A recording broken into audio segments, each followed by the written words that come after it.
뭐니 뭐니 해도 이 즐기는 사람을 이길 수는 없다고 하는데요. 오늘도 신나게 돈 벌기를 즐겨볼까요? 신나게 돈이 될 수 있는 돈이 되는 이슈. 오늘의 첫 번째 주자, 인천대학교 경영학부 홍기용 교수와 함께합니다. 어서 오세요. 안녕하세요. 네. 네, 미국의 소비자 물가지수 네. CPI 기준 이 연간 인플레가 3월에 5%까지 떨어졌습니다.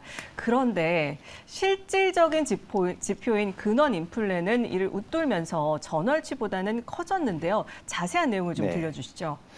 네, 이번에 그 미국의 통계치를 보면은 소비자 물가 지수 이게 5%로 이제 상당히 좀 좋아졌긴 했는데 네. 문제는 이게 이 소비자 물가 지수에는 농수산물이라든지 또 석유나 에너지 가격 이런 걸 다 포함한 전체적인 모든 상품에 대한 소비자 가격에 대한 물가 지수인데 다만 이 농수산물이라든지 그다음에 석유 에너지 가격 이런 거를 배제한 근원적 인플레이션을 보면 전월에 비해서 5.5에서 5.6%로 이렇게 좀 늘어난 면이 있어서 아직은 그 물가를 제대로 아직은 잡히고 전체적으로 좀 잡히고 있습니다만 아직 불안한 이런 상황이 있다 이렇게 볼 수가 있겠습니다. 그렇군요. 지금 표를 보면 그래도 전년 동월 대비 좀 내려갔다고 볼 수가 그렇습니다. 있는데 이 상승률이요. 그런데 연준이의 목표는 2%이기 때문에 여전히 크게 웃도는 수치인 거죠. 그렇습니다. 지금 연준의 목표가 2%대입니다. 아직은 5%고요. 작년도 6월만 해도 그 40년의 만에 9.1%의 물가지수, 소비자 물가지수를 보였었습니다.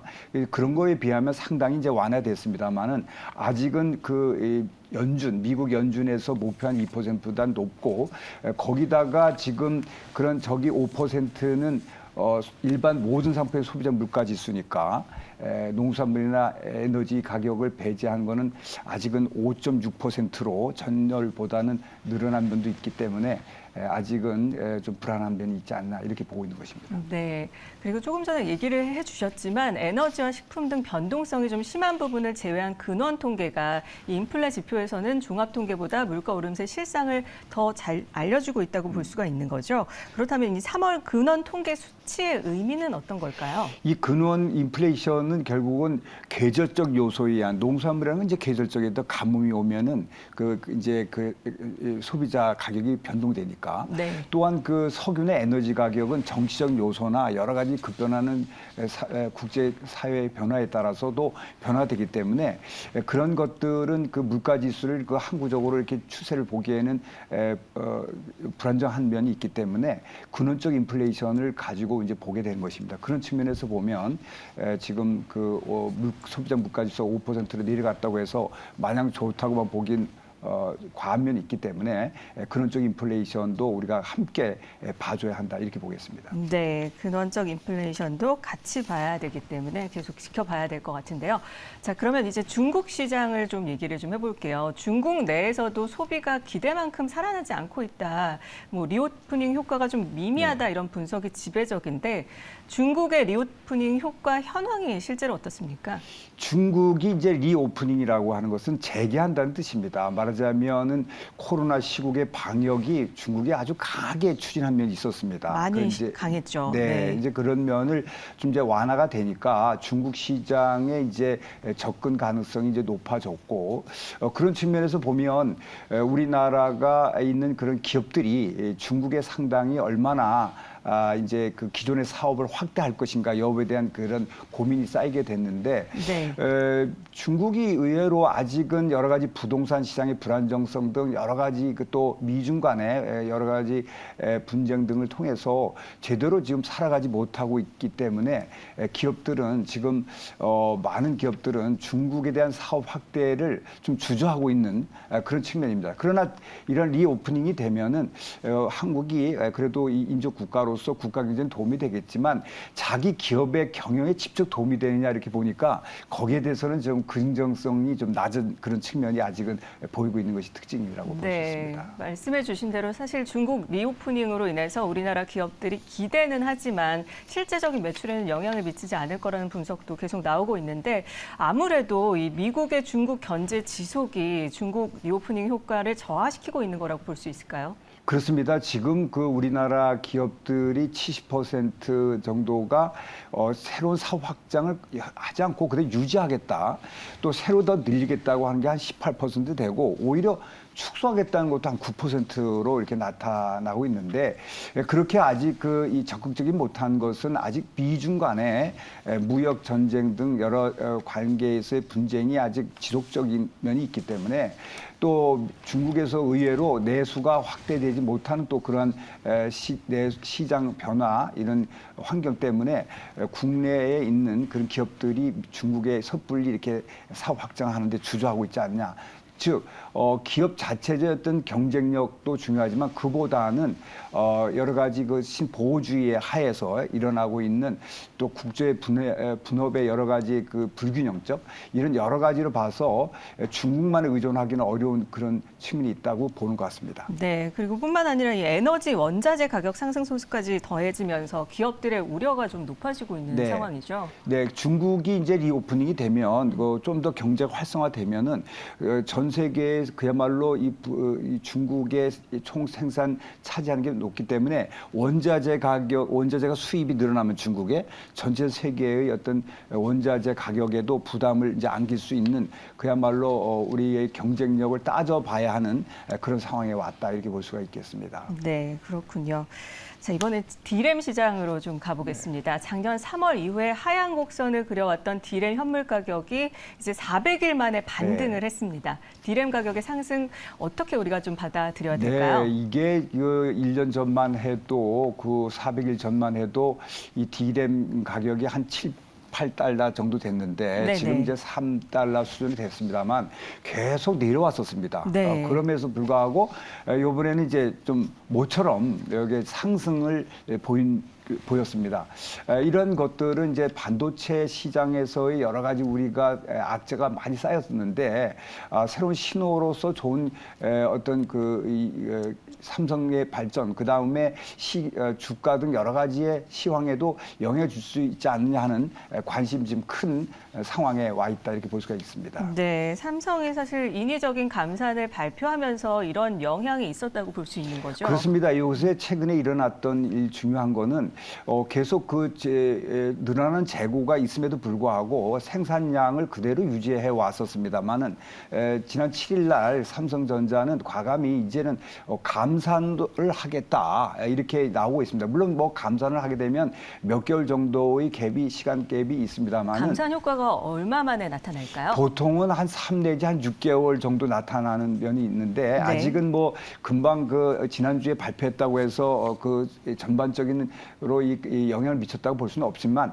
그러나 감산을 했다고 하니까 현물의 가격이 물론 현물이 전체적인 반도체 수요에서 한 10%도 차지하진 않습니다. 그러나 현물 가격이 올랐다고 하는 것은 그 이외에 반도체 시장의 그 선도적인 어떤 그런 가격 지표로서 역할을 할 수 있기 때문에 그런 측면에서 보면 반도체 시장의 변화를 느낄 수 있지 않겠나 이렇게 보고 있습니다. 이 감산 효과가 3개월에서 6개월 후에 나타난다라고 말씀해 주셨는데 그렇다면 메모리 가격이 하반기부터 좀 오를 수 있을까요? 네, 지금 여러 가지 물가도 좀 작년에 급등했던 게 지금 잡혀가고 있고 또 시장이 안정화되고 또 미중 간의 무역 전쟁도 마냥 길게 갈 수도 없고 또 러시아와 우크라이나 전쟁 등 이런 국제 환경 등이 올해 이제 하반기 정도 되면 이제 안정화될 것으로 보이고 그렇다면 국제 시장에서의 그 어떤 전자업계 등이 조금 더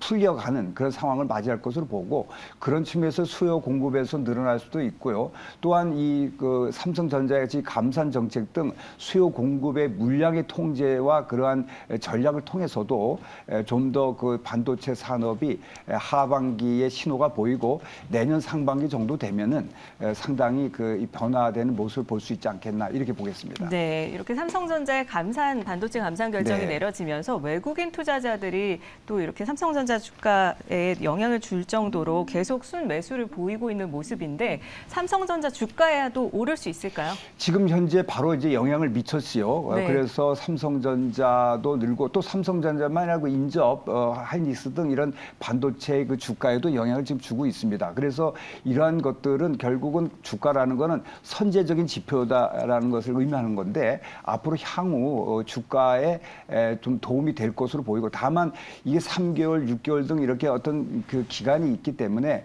그러한 반영들을 앞으로 더욱더 반영되지 않을까 이런 생각을 갖고 있습니다. 반짝 효과는 아니고. 네, 좀 앞으로 지금 감산 정책과 그다음에 세계의 어떤 그 무역의 시장 변화 등을 감안할 때 보면은 지금까지 악화됐던 그런 반도체 시장이 회복이 될 수 있다. 그런 것이 그 신호는 하반기에 상당히 나타날 것으로 보이고 내년 상반기 정도는 체감적으로 느끼지 않을까 이렇게 생각하고 있습니다. 네, 삼성전자 반도체 주가 좀 지켜봐야겠습니다.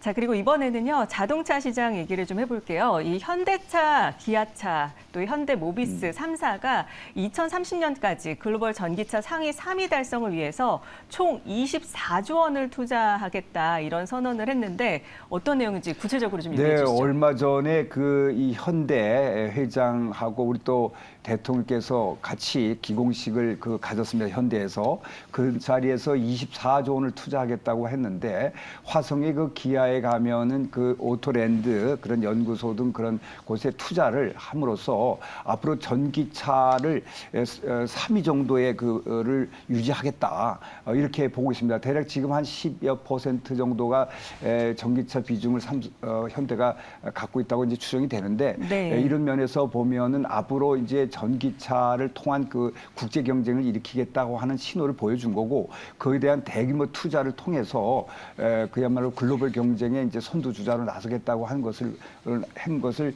이제 선언했다 이렇게 볼 수가 있습니다. 그런 측면에서 보면은 이러한 그 이 과감한 투자가 현대의 그 미래에 대한 좋은 신호로서 작용을 해서 앞으로는 이러한 측면에서 주가나 여러 가지 이 선순환적으로 좋은 방향으로 나오지 않을까 이렇게 생각을 하고 있습니다. 네.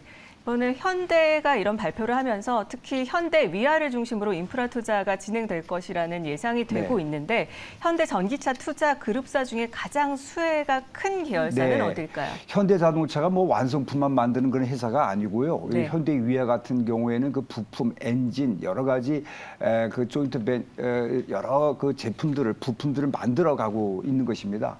그리고 중요한 여러 가지 전기 또 수소 자동차를 위한 각종 부품도 동시에 만들면서 현대자동차에서 완성품을 만드는 그런 기업인데 아무래도 현대자동차의 여러 가지 전망이 좋을수록 그런 그 계열사인 현대유아를 중심으로 하는 부품 업계의 그 어떤 성장성을 내다볼 수 있고 그런 측면에서 보면은 현대유아 등을 중심으로 하는 주가도 좋은 긍정적 변화가 나오지 않을까 이렇게 예상해 볼 수 있겠습니다. 네, 현대위아를 눈여겨 지켜봐야겠습니다.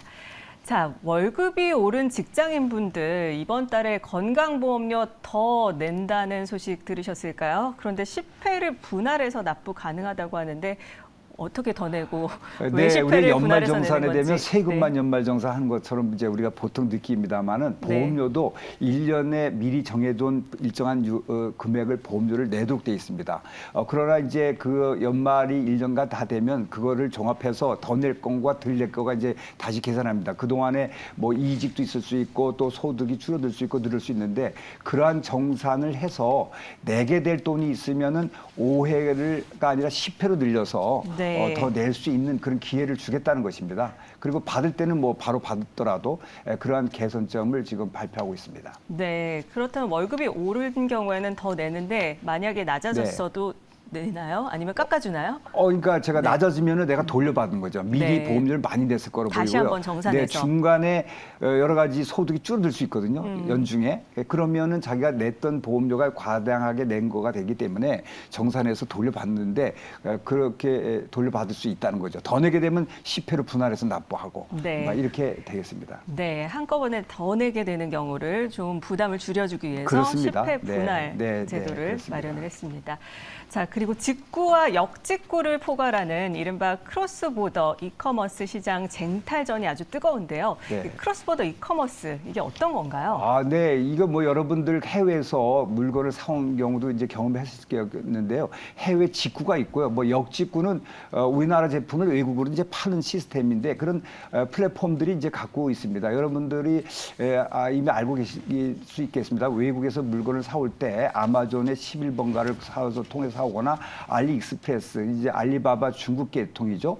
그렇게 해서 이제 사오기도 하고 또 이제 우리 요새 역직구는 한국에 있는 제품들 외국에 팔아주는 건데 그런 역할을 하는 플랫폼이 생겼고 활동하고 있는 게 이제 큐익스프레스 이런 것들이 일어나고 있습니다. 우리가 지금 직구로 해서 사오는 게 연 1억 건 정도 됩니다. 네. 돈으로 따지면 5조 원 정도나 되고요. 직구 1억 건 네, 시대. 엄청 네. 비중이 차지하고 그런 게 한 30% 정도를 지금 성장하고 있었습니다. 1년간. 네. 역직구의 경우에도 한 4천만 건이 되고 또 외국에다가 파는 게 금액 한 2조 원 정도 되는데 그건 무려 50% 이상의 성장률을 보이고 있습니다. 네. 그만큼 직구와 역직구가 이제는 보드 그러니까 경계를 국가 경계를 벗어나서 이러한 이커머스 맞으면 전자상 거래가 일어난다 이렇게 보겠습니다. 사실 아직까지 이 직구 시장에서 절대 강자는 없잖아요. 네, 직구 시장 얼마나 성장할까요? 네, 그래서 지금 현재 직구가 30%, 33% 정도, 또 역직구가 한 50% 성장을 한 걸 보면 급성장을 하고 있는데요. 이런 것들은 앞으로 지속할 가능성이 있고요. 그런 면에서 보면 알리익스프레스도 그 지금까지 한 100억 정도 투자한 걸 1000억을 올해 투자하겠다고 그래요. 10배를. 그러니까 이러한 것을 보면은 그 해당한 플랫폼 기업들도 앞으로 이게 상당히 성장성이 있다고 보는 것이고, 저도 이러한 그동안의 코로나 시대에 온라인에 대한 그 접근성과 거기에 편리성을 많이 느꼈던 소비자들이 계속해서 활용할 가능성이 높지 않겠나 이렇게 보고 있습니다. 네, 좋습니다. 자, 오늘 돈이 되는 이슈 인천대학교 경영학부 홍기훈 교수와 함께했습니다. 고맙습니다. 네, 감사합니다.